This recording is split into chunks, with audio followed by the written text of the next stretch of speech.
우리 예수님의 말씀이 심각하게 우리에게 다가오는 것은 고통이 심하고 길을 잃어버린 세대가 되기 때문이라고 믿습니다.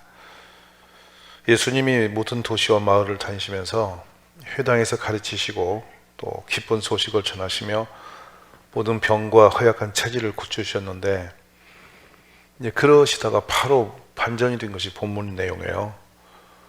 사람들을 보니까 목 잡는 양처럼 흩어져 다니는데 그들이 고생하는 것이 심히 불쌍하게 보이신 거죠.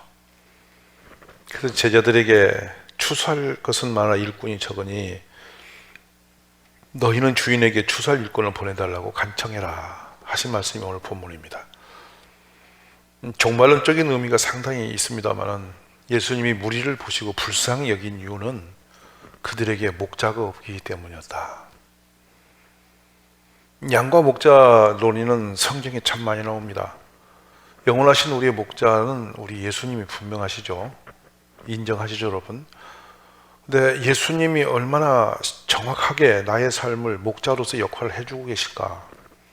이 부분에 대해서는 상당한 의문점이 남습니다.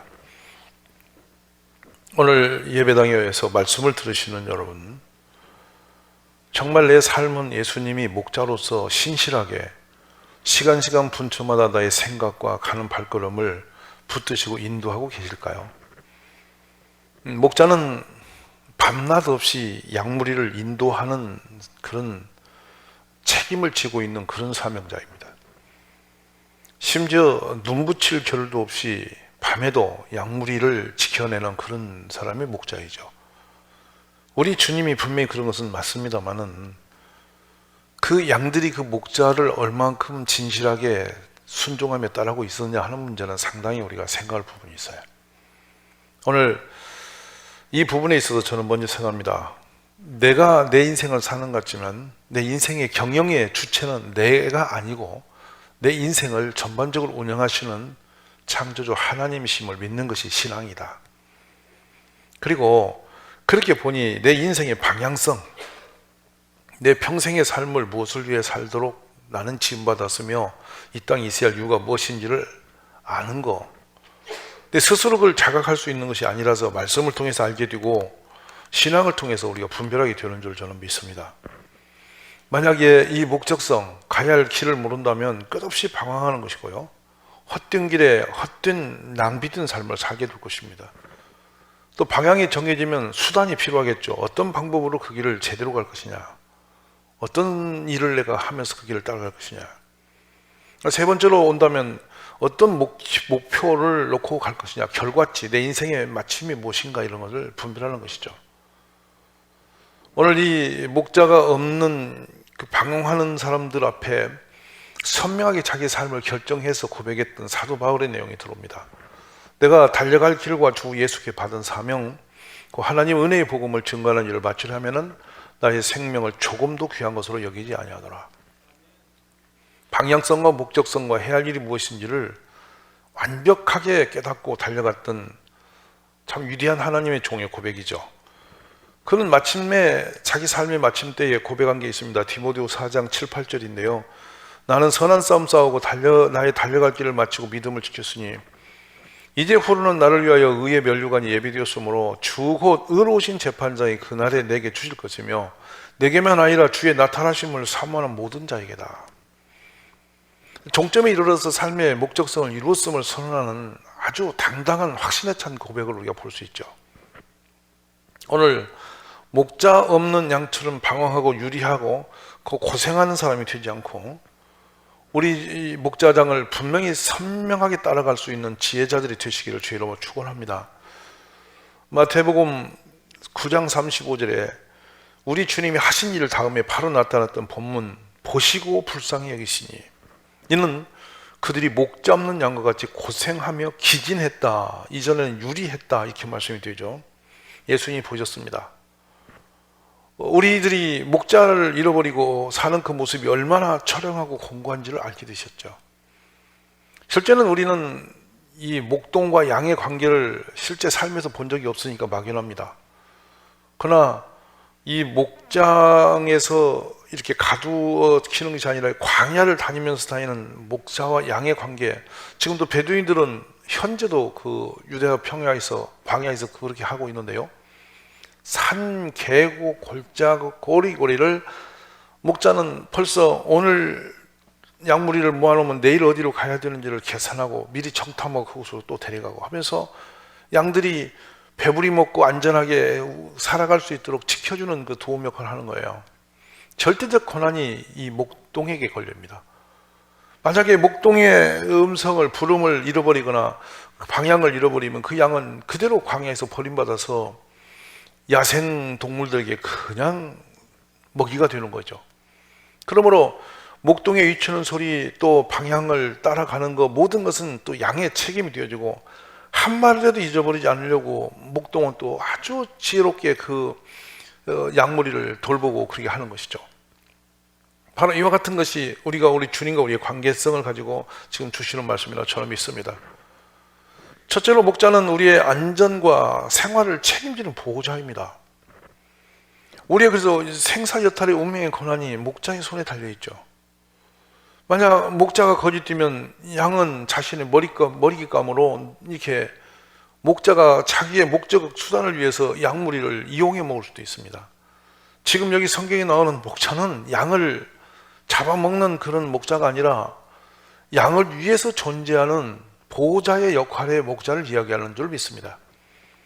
당대에도 예수님 당대에도요, 종교 지도자들은 목자로서 상당한 위치에 있었습니다. 함에도 불구하고 그들이 이 목적성, 목자의 그 사명을 잊어버림으로 말미암아 오히려 양들에게 재앙이 되는 목자들이 되었음을 예수님이 보시고 바로 그 부분을 지금 탄식하고 계시는 겁니다. 예수님은 요한복음 10장에서 말씀합니다. 나는 선한 목자라, 선한 목자는 양들을 위하여 목숨을 버리거니와. 대단히 중요하죠. 목자가 존재하는 이유는 양을 잡아먹고 이용해 먹는 게 아니고 양을 위해서 자기 목숨을 내어놓는 거란 말이에요. 근데 반대로 사꾼은 목자가 아니 양도 제 양이 아니니라. 이리가 오는 것을 보면 양을 버리고 달아나니 이리가 양을 물어가고 또 해치느니라. 달아나는 것은 그가 사꾼인 까닭에 양을 돌보지 아니함이나 나는 선한 목자라. 나는 내 양을 알고 양도 나를 아는 것이 아버지께서 나를 아시고 내가 아버지를 아는 것 같이 나는 양을 위하여 목숨을 버리더라. 거듭 말씀하시죠. 이 말씀대로 예수님은 살았습니다. 오늘 또 우리가 우리의 목자장이 되신 예수님을 신실하게 신뢰하고 따르는 지혜자들이 되시길 원합니다. 여러분, 목자를 따르는 방법은 뭐냐면 주님의 말씀대로 따라가는 겁니다. 그게 주의 음성을 듣는 방법이죠. 민망히 여기시는 것은 어떤 상태냐면 당시에 이 창자를 민망히 여기다 이 감정의 표현용으로 넣는데요. 애라는 표현을 우리 한문에 쓰죠. 이 창자에서 나오고 있는 그 간절한 그 마음이 얼마나 민망했는지 너무 애절하게 고통스러워 하셨다. 이게 예수님의 표현입니다. 근데 그런 이유가 이 백성들을 보니까 탈진해 있다. 왜 탈진했느냐? 칼판을 몰라서 황장하면서 몸부림하는 모습이 탈진의 상태이다. 그리고 유리했다는 것은 기진맥진했다 이런 뜻이거든요. 주님 목자를 잃어버리면 사람이 그렇게 되어질 수밖에 없는 것이죠. 그래서 스가랴서 10장 2절에서 백성들이 양같이 유리하며 목자가 없으므로 공고를 당한다 이렇게 말씀하고 있어요. 민수기에서도 27장 11절에 여호와의 회종이 목자 없는 양과 같이 되지 않게 하옵소서 이렇게 기도하고 있습니다. 오늘 사는 가족 여러분, 새해 들어서 우리의 목자를 분명히 알고 그 음성을 듣고 그의 인도를 따라가는 그런 참된 신앙의 자리에 올라갈 수 있기를 주의 이름으로 축복합니다. 그러기 위해서 시간 여러분이 매일 정한 시간에 말씀을 읽고 생활에 체질이 되도록 해야 됩니다. 날마다 말씀을 묵상하고 듣고 또 말씀을 기록도 하시고 또 설교 말씀을 다시 리바이벌에 듣기도 하면서 주의 부르심 앞에 우리들이 신실하게 순종하고 따라가는 그런 지혜로운 우리 가족이 되시기를 간절히 원합니다. 그러므로 여기서는 두 가지 책임성이 따라요. 앞에 세워서 인도해야 될 그 목자의 사명을 받은 지도자들이 깨어 있어야 된다는 거예요. 이들이 만약에 귀가 어두고 눈이 어두워지면 전체 소경이 소경을 인도함 같이 전 우리의 성도들이 다 어둠에 방황하게 되는 것입니다. 그러므로 목자의 책임은 어마어마한 것인데, 이것을 그래서 또 하나의 목양의 원리에서는 예수님은 목자장으로 치고 목사와 지도자들을 목자라 이름하여 교회의 지도자로 인정하면서 그가 우리를 인도하기를 원하는 것입니다. 사사시대는 사사를 따라서 갔으면 안전했고요, 선지자 시대는 선지자의 음성을 듣고 따라가면 안전했습니다. 다윗이 안전했던 것은 그의 나단이나 같이 신선한 아주 신실한 하나님의 종들이, 사무엘과 나단 같은 탁월한 그런 지도자들이 있음으로 말미암아 다윗이 길을 잃을 때마다 방향을 다시 잡고 온전케 되었던 것이죠. 오늘 또 우리에게 그런 목자로서의 사명이 살아나기를 기도하시기 간절히 원합니다. 그리고 하나님이 세우신 지도자들 앞에 여러분이 그를 목자로 인정하고 잘 순종하고 따라감으로써 안전하고 복 있는 길에 설 수가 있다고 저는 확신합니다. 이 두 가지의 의무와 책임들이 목사에게서 또 여러분 자체에게서 함께 어우러지는 축복이 있기를 저 원하는 것이죠. 바울 사도의 삶을 전체적으로 보면 이 부분에서 우리가 온전하게 되는 것을 보는데, 먼저 지상에 우리 예수님의 목자장이시고 영원한 우리의 목자이시지만 대신하여 우리를 가까이서 날마다 인도하도록 그 보호와 책임과 인도자로 세웠던 이 목회자의 사명에 대해서 우리는 이 시간에 봐야 할 부분이 있습니다. 곧 사도 바울이 고백하는 장면인데요, 나를 능하게 하신 그리스도 예수 우리 주께 내가 감사한 것은 나를 충성되게 내게 직분을 맡기심이라. 사실은 자격이 없다는 겁니다. 나는 전에 비방자요 박해자 폭행자였다. 그러나 도리어 국료를 입어서 내가 믿지 아니할 때 알지 못하고 행한 그 일들을 다 덮어놓으시고 우리 주의 은혜가 그리스도 예수 안에 있는 믿음과 사랑과 함께 넘치도록 풍성했는데 그 은혜 때문에 내가 지금 부름을 받아서 이 지도자의 길에 섰다 하는 것입니다. 이게 바로 사명이죠. 그래서 그는 결단합니다. 하나님과 관계죠. 대신적 관계라고 말하는데 하나님과 교회 지도자의 관계성에 대해서 선명한 고백을 합니다. 우리 가운데 누구든지 자기를 위해 사는 자가 없고 자기를 위해 죽는 자도 없도다. 우리가 살아도 주를 위해 살고 죽어도 주를 위해 죽나니 그러므로 사나 죽으나 우리가 주의 것이다. 택함받은 목자로 임명을 받고 난 뒤부터는 이제는 자기 삶은 없어지고 그 주님의 부르심 앞에 종으로서의 삶을 온전히 드려짐인 것이죠. 오늘 지금 예수님이 그 심히 민망히 여기신 부분은 이 목자가 없었다는 것입니다. 예수님 자체가 없는 게 아니고 백성이 예수님을 만나기 전에 그 앞에 세워지는 목자들이 전부 자신을 위해서 살았지 양을 위해서 사는 사람이 별로 없었기 때문에 이 부분에서 문제가 왔음을 지적하고 계신 것이죠. 그래서 대신적 관계에 부름받은 그 목자로서의 사도 바울의 고백은 이와 같습니다. 이제 내가 사람들에게 좋게 하랴 하나님께 좋게 하랴 사람들의 기쁨을 구하랴. 내가 지금까지 사람들의 기쁨을 구했으면 그리스도의 종이 아니니라. 먼저 하나님의 종으로서의 자리가 온전해질 때 목자로서의 사명을 감당할 수 있기 때문에 사도 바울은 하나님과 관계성을 온전케 하기 위해서 이런 고백을 하고 있는 것이죠. 그리고 이제 사도 바울은 자기 자신이 이제는 자신의 의지적으로 내가 아는 지식을 가지고 산다 하지 않습니다. 두렵고 떨림으로 성령의 나타나니까 그의 능력을 따라서 이 사명을 감당했다고 고린도전서 2장 4절에서 말씀하고 있고요. 또 그렇게 살기 위해서 자신이 어떤 상황이 되어 있는지를 선언하는 것은 내가 그리스도와 함께 십자가에 못 박혔는데 그런즉 이제는 내가 사는 것이 아니요 오직 내 안에 그리스도께서 사신 것이다.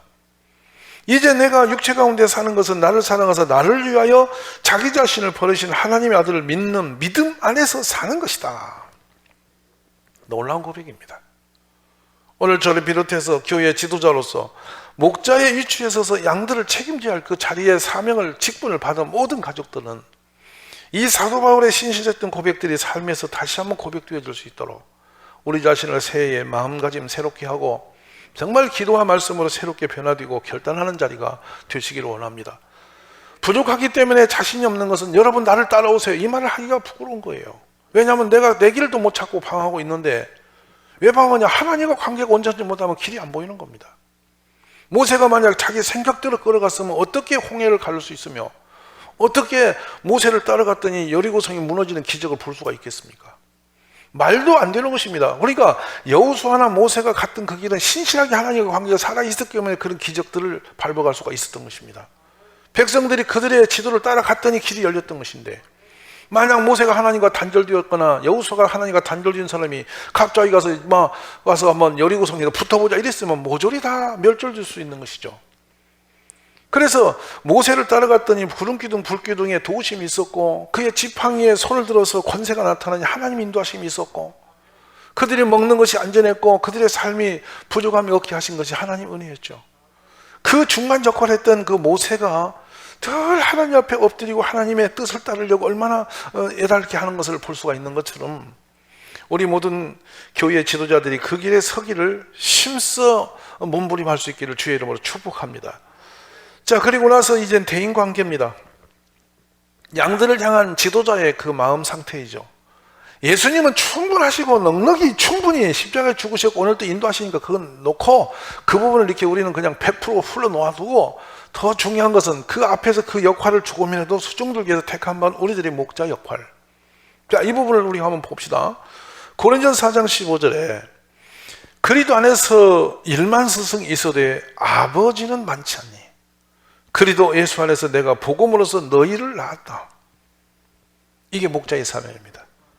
길 잃어버리고 인생의 방향을 모르는 그 연약한 이 성도 한 사람 한 사람을 정말 온 힘을 다하여서 아버지의 가슴으로, 그냥 행위적이 아니라 아버지의 가슴으로 하나의 하나이를 끌어안고 몸부림함으로 그 아이가 세워져 가는 것을 보는 거, 그걸 위해서 인생을 다 쏟아버린 거, 이런 목자가 교회에 있어야 애들이 살고 교회가 살고 하나님의 나라가 사는 겁니다.